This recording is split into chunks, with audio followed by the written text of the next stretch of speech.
How's it going, everybody? I'm your host, Manpreet, aka MMA Lock of the Night, and your boy on Twitter at MMALOTN. This week, we're going over UFC Vegas 26, headlined by a short notice flyweight women's fight between Michelle Waterson and Marina Rodriguez. Last week, we had TJ Dillashaw have to pull out of his main event. He was supposed to go up against Corey Sandhagen.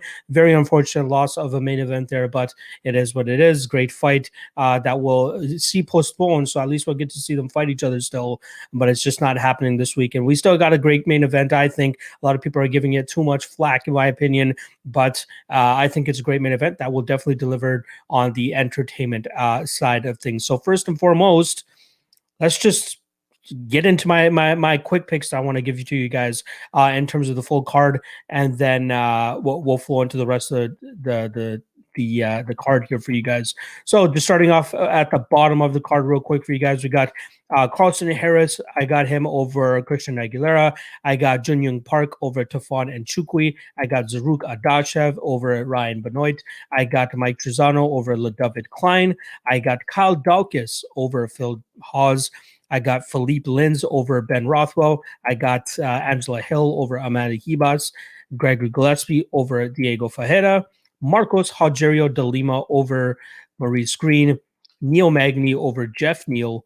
Cowboy Cerrone over Alex Morono. And then lastly, for the main event, I got Michelle Waterson over Marina Rodriguez. And I forgot to plug myself right off the bat. Obviously, you guys can follow me at MMALOTN on Twitter, on Instagram, as well as my own YouTube channel. Again, the links are all in the description below. Last thing I want to give a shout out to is all the Patreon members that have been hopping on from your boy. Again, thanks to Salvetrius all for giving me this platform. We've had a couple of their members hop on over as well, but closing in on that 360 patron mark, getting up there, hoping to hit 400 in the next 2 weeks or so.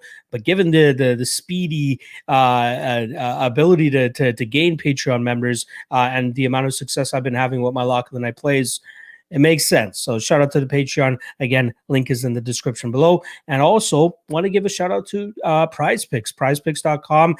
They are a player prop website where you pretty much pick an over or under regarding fantasy points. Also, they just recently added minutes as well. So you can choose over under minutes. You put together 2 to 5 players or fights and you choose over unders. And if they hit, you win some cash. So just another way for you guys to win some money betting on the UFC. This is definitely the way to do it. Shout out to Prize Picks once again. And last thing I'll say about Prize Picks, I do a Prize Picks tips video on my channel. I try to drop it on Thursdays by the latest. I normally drop it on Friday, and I normally commented it and put it in the description of this video. So if you guys are watching this on the replay, make sure you guys check out the comment section to see if the video is there. I give you guys my top 3 picks for Prize Picks.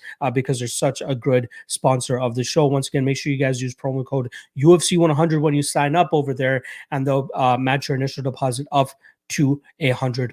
So shout out to Prize Picks. All right, let's not waste too much more time here. Let's get into our Lock of the Night play, and this one, it's a little bit iffy. There's a couple guys that I want to go with, and they might be more lower on the salary range, but ultimately, I had to go with my guy, Gregor Gillespie. Now, I like Gregor here a lot against Diego Ferreira, as I do believe that he'll have the wrestling advantage, that's for sure. In terms of the jiu-jitsu advantage, I'd have to put that ever so slightly on the Ferreira side, but I think he's going to struggle here in terms of dealing with the top pressure from Gregor Gillespie. I will say on a quick side note here, no fancy graphics for you guys today. I was not able to put it together. Did a short notice show just before this for one of my boys. Went a little bit longer than I anticipated, so I wasn't able to put those graphics together for you guys. So hopefully just my speech is good enough for you guys. So once again, like I said, getting back to Gregor Gillespie, he averages over 107 fantasy points per fight, and for good reason, right? His grappling is very it's very smothering. It's very tough to deal with. And this is definitely the hardest fight he's going to have in his UFC career. going against a high-level jiu-jitsu black belt, like Fajeda. But I think that his grappling is good enough so that he'll be able to stay out of the jiu-jitsu attempts of Fajeda.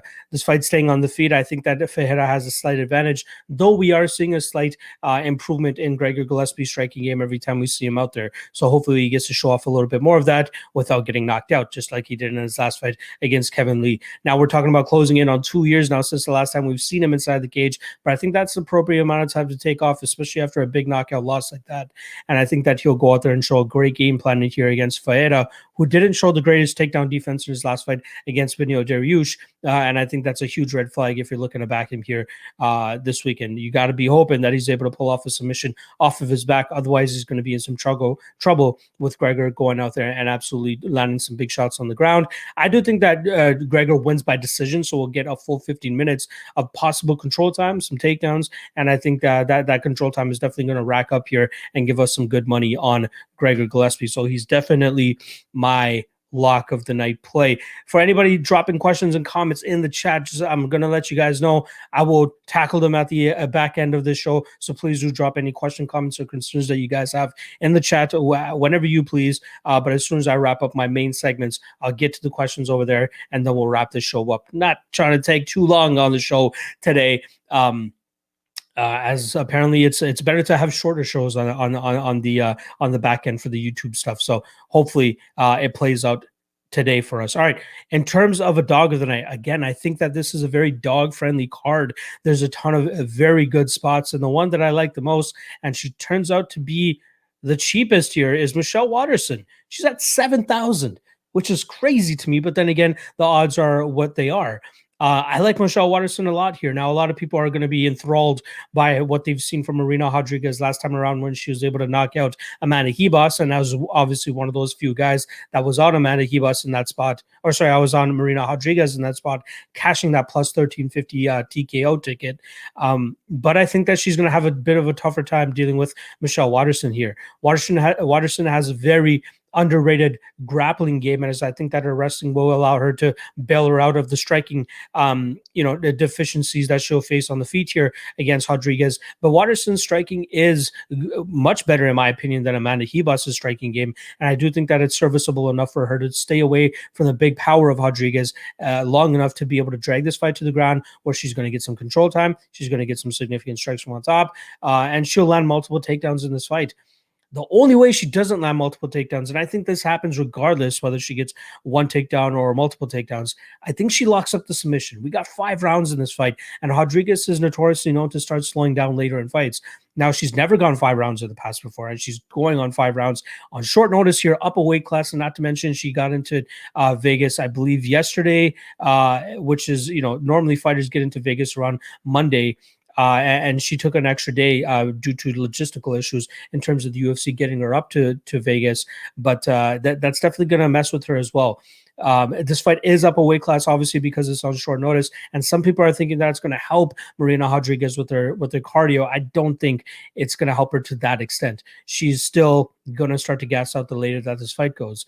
I will say this: Rodriguez is probably the hardest hitter that Waterson has fought, but Waterson's fought some much tougher competition in the past, most notably Ioana Jędrzejczyk, where she was able to go a full 5 rounds with her and deal with all the striking deficiencies that she had there. Rodriguez, again, big power puncher, but I think she's going to struggle here against Waterson, who's going to be able to get her down, I think, with relative ease too, and then start going to work with the jiu-jitsu game. And I do believe that Waterson has the second best jiu-jitsu game that Rodriguez has gone up against, outside of Cynthia Calvillo, who had a couple submission attempts on Rodriguez as well. But I like the fact that this is 5 rounds. I like the fact that Waterson will be able to get the fight to the ground, and I think that she'll eventually lock up a submission here. So I'm going Michelle Waterson as my dog of the night play. Just letting you guys know, as always, make sure you guys check out Sal Vetri's Patreon. The guy has an amazing big energy optimizer for you guys, so make sure you guys take full advantage of that, as that will definitely help you in securing some money on the DraftKings, whether it's NBA, whether it's MLB, whatever it is. My guy Sal Vetri has you covered, so make sure you guys go check that out. Shout out to Sal once again for putting on this show, as always. Now, we're talking about our fade of the night. My fade of the night is actually going to be, it's got to be Amanda Ribas. She's up there at that 8,800 range. For me, it was between Hibas and Rodriguez. But again, Rodriguez, I'm already fading her by taking Michelle Waterson as my dog of the night play. So in terms of fade of the night, I'm going to go with Amanda Hibas. I think that we see Hill once again expose her on the feet. I think we'll see Hill have the much better exchanges on the feet. And I think Hill has an improving takedown game, not to mention get-up game, which I think will cause Amanda Hibas some troubles here in terms of grounding this fight, which is where she's going to have the advantage. And then I think she's going to struggle with the striking. A lot of people still think that Amanda Hibas is a very good striker. I'm not of that belief. Like, all you can really take is from her Mackenzie Dern fight, and that's Mackenzie Dern pre Jason Perillo, who's now her boxing coach and trying to round out her striking. I think Amanda Hibas, she looks great in fights where she's able to implement her strength, but then she doesn't look the greatest when she's going up with against somebody that can keep the fight on the feet and has a much better striking advantage. And I think that that's exactly what we're getting here with Angela Hill. Now, a lot of people want to call Angela Hill pillow fisted, and I absolutely disagree with that. If you watch her last couple of fights, even though she's not getting finishes, she's really hurting these women. She dropped Claudia Gadelha with a beautiful step and elbow. She's hurt Ashley Yoder a couple of times to the body, obviously to the head as well. And I don't believe that we'll see Amanda Hibas actually be able to walk through those types of shots. And I think that we'll see Hill actually get the finish here. So I would avoid Amanda Hibas. If she wins this fight, it's by landing takedowns and getting control time and possibly pulling off a submission. But I think that Hill is improving, and I think we'll see her keep the fight on the feet and get her striking game going, and then eventually find a knockout later in this fight. So I'll go Angela Hill, probably second or third round KO, and Amanda Hibas is definitely my fade of the night. Now, you guys want to talk about a sleeper of the night? For a sleeper of the night, I'm going to go with it's a toss-up for me between Jun Park, who I believe a lot of people are going to be sleeping on, as well as Neal Magni. And ultimately, I'm going to end up going with Neal Magni here, who's coming in at 7,200. Now, Jeff Neal, great fighter. Don't get me wrong. I had a lot of high hopes for him. I still think he could crack into that top 10, top 5 range. But stylistically speaking, I think that this is a tough fight for him. Stylistically speaking, he had a very tough fight last time around against Wonderboy Thompson, but Wonderboy can just do that to guys. He's just able to make them look bad, just like he did against Vicente Luque, just like he did against Jeff Neal.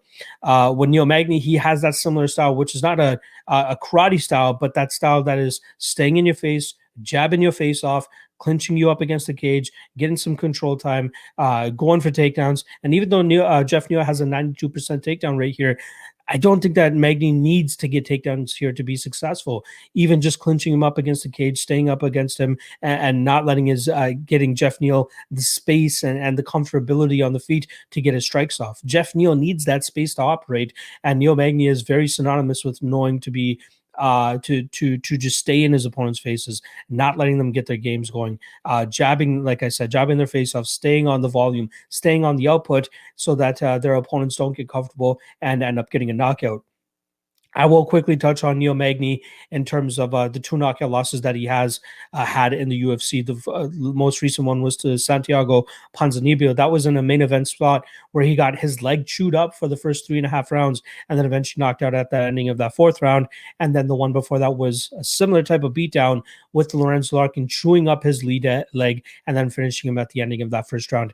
Jeff Neal, not really a leg kicker, not really a calf kicker, but I wouldn't be surprised to see him implement that type of game plan here to try to get back onto the winning track.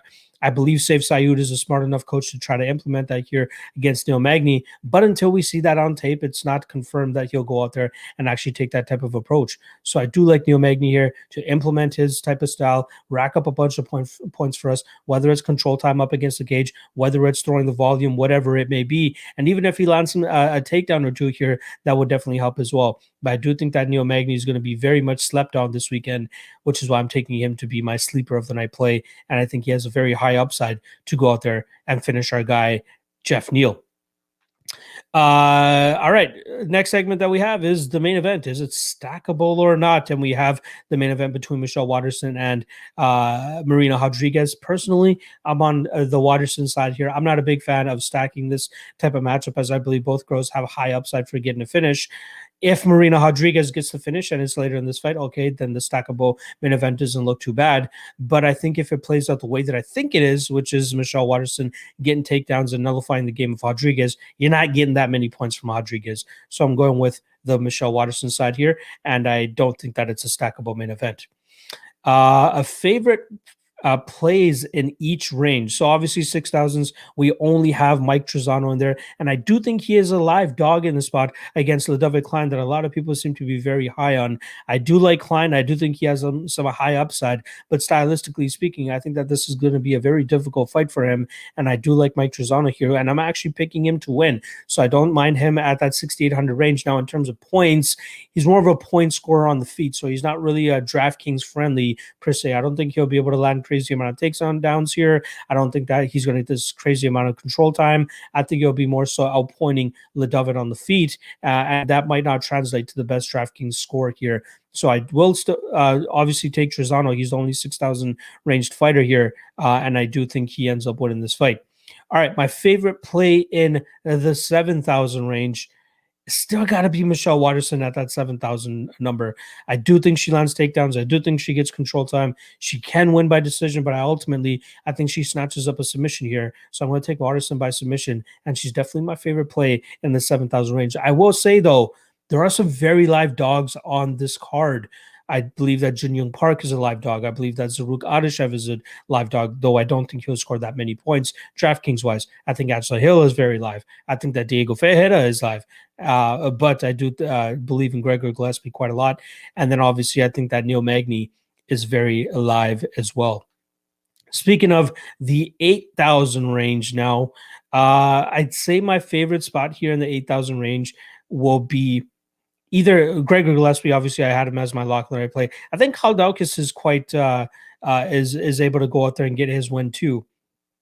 I think if he survives that first round against Phil Hawes, he should be able to snatch up that submission in the second or third round, as I don't believe that Phil Hawes has a great gas tank, and I don't think he'll react that well with the jiu-jitsu that's going to be coming his way with Kaldaukas. So my favorite play in the 8,000 range will be Gregor Gillespie, but I definitely wanted to highlight Kaldaukas and his upside too. Now in the 9,000 range, we got Jeff Neal, we got Marcos Algierio de Lima, we got Marina Rodriguez, and we got Ludovic Klein. And this one's a tough one, man. I don't really like the 9,000 fighters that much this weekend, as I believe at least 3 out of 4 of them are actually going to end up losing here. But just for the sake of the show, I will give you guys Marcos Algierio de Lima. He's my favorite play at 9,000 in the 9,100 range, as I do think he has a high upside of finishing this fight in the first round. And I just don't think that Maurice Green is that good of a fighter. We should see some great leg kicks from de Lima here, and I think that's going to end up setting up the big power punches, which I think he'll land on Green, eventually grounding him and then following up with some ground and pound. Now, if this fight gets out of the first round, I'd be sweating Marcos Algierio de Lima. I'll be completely honest with you guys, as I do think that it will be tougher for him to get a victory if this fight's in the second and third round, as his gas tank is really not that good. So again, I don't feel the strongest about the $9,000 field this weekend, but I do think that de Lima is probably the one with the highest upside here to get the highest amount of points if the fight goes his way. So there you guys go. Pretty much favorite spot in each range. And then once again, I want to plug Prize Picks. Make sure you guys check out Prize Picks, prizepicks.com. Use promo code UFC100. They'll match your initial deposit up to $100. And yeah, again, Prize Picks. I will drop the Prize Picks tips video link in the description or in the comment section. So again, if you guys are watching this on the replay, hopefully it's there either by Thursday evening or by Friday afternoon. That's usually when they post their lines, and then I'll get some tips out there for you guys. So once again, give a big love and thank you to our guys over there at Prize Pick. All right. Let's see what the chat is saying here real quick. Not the most liveliest crowd on a Thursday afternoon, but we'll take it regardless. We got my guy Warden West here saying, hey, finally here live. My man, what happened to the final win? I know odds is dead, but y'all don't link together anymore. Yeah, this is a little bit off topic, but I'll quickly touch on it. Odds stopped their content full and like completely. MMA, MLB, all that type of stuff. They don't do content anymore at all. Obviously, they were paying us to do that, so it was easy for us to get together on a Friday night. But now, you know, it's tough to get together the same group of guys every Friday night, giving up your Friday night to do something for pretty much pro bono, which is why now I'm doing the show on my channel, The Ultimate Weigh-In. where I have a rotating cast of guys coming in, and they might not be guys you've ever heard of in the past, but I definitely guarantee you they are sharp guys that I guarantee you'll want to hear from, and that's who I usually put onto that show. So hopefully you guys are still able to check it out. It's on my channel. Again, link is in the description below. 9 p.m. Eastern, same time as the final weigh-in show that I used to do on odds. But there might be times where you guys see the same guys from odds. I did have Cody and Bleed and Guru and all those guys on the past couple weeks, but yeah, sharp guys on there. So make sure you guys check it out. This weekend is the same thing. We got a ton of sharp guys. So I hope you enjoy that. Go out, check my channel, and you'll see 9 p.m. Eastern tomorrow night. And again, tonight as well, 8 p.m. Eastern, Cody Softic and me doing the Prop and U Up show as we used to do on the odds channel. That is not going anywhere. That's staying on my channel. So make sure you guys check that out. All right, Crash and Burn 210 saying, hey, man, hope you had a good week on DK last week. Which matchup this week is worth fading? I'd say the one worth fading would be Ryan Benoit versus Zaruk Adeshev. I don't think that's going to score out very highly. I think that's going to mainly stay on the feet. Adeshev mainly a point fighter. I think Benoit has some good power in his hands, but I think that Adeshev will do a good job in terms of staying away from the big power here. So, yeah. The one I'd avoid is Adeshev and Benoit. Travis Duarte saying, keeping it fresh. Let's get it for sure. And my guy Evan Crawl in the house saying, he's sharp guys. I haven't been invited on. Maybe if you start doing some videos, just start being invited on. All right. I'm going to keep this thing nice and short. We're hitting just over that 20-minute mark. Hopefully, that's the sweet spot to get some people in on the replays. If you guys haven't already, make sure you guys like, subscribe, show some support to my guy Sal by checking out his Patreon. Obviously, that's where he has his big energy optimizer. I use that shit to its full abilities. He uses it, obviously, and over 400 plus members that he has on his Patreon use it as well. So make sure you guys check out his Patreon. And for me, you guys can check me out at MMA LOTN on Twitter, MMA LOTN on Instagram, and obviously on the YouTubes as well. I got my full card breakdown already out. I did a live stream for it on Tuesday, and I also dropped a pre-recorded version of it on Tuesday. So if you want more in-depth breakdowns about the fights this week's weekend, make sure you guys check out my channel, and you guys will get just that. All right, shout out to Sal, shout out to everybody checking out the stream and the replay. Good luck on your DK lineups this week, and I'll see you guys once again next week.